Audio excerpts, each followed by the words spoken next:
பசுமை நிறைந்த காட்டில் விலங்குகள் ஒற்றுமையோடு வாழ்ந்தன.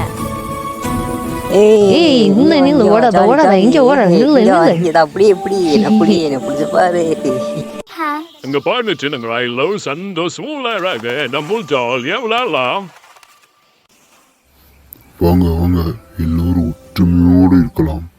நம்ம காட்டை பாதுகாப்பது நம்ம கடமைதான். இந்த திருவிழாவை எல்லாரும் கொண்டாடுவோம். வாங்க. வாங்க, ராஜாவை பார்க்க போற எல்லாரும் வாங்க, சீக்கிரம் வாங்க, ராஜா வந்துட்டாராம், சீக்கிரம் வாங்க. இந்த காட்டை நாம் எப்போதும் ஒற்றுமையா சேர்ந்து பாதுகாக்க வேண்டும். ஒற்றுமையா இருக்கீங்க. ராஜாவை பத்தி போயிடுச்சுன்னா நான் ராஜாவாயிருவேனே.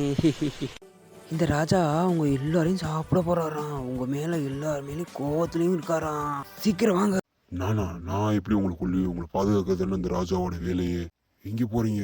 ராஜாவை பற்றி யாரோ தப்பாக சொல்லியிருக்காங்க. யாருன்னு நம்ம தனியாக போய் கண்டுபிடிச்சி ஆகணும் இன்னைக்கு. போங்க.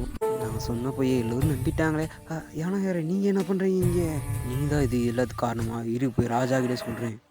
நான் சொல்கிறது எல்லோரும் கேளுங்க. இதுக்கெல்லாம் காரணம் அந்த நரி தான். அதுதான் போய் சொல்லி ராஜாவை குழப்பிருக்கு. ராஜா நீங்கள் எங்கே இருக்கீங்க? இதுக்கெல்லாம் காரணம் அந்த நரி தான். நான் கண்டுபிடிச்சிட்டேன். வா சோதரா வா, என்ன ஆச்சு சொல்.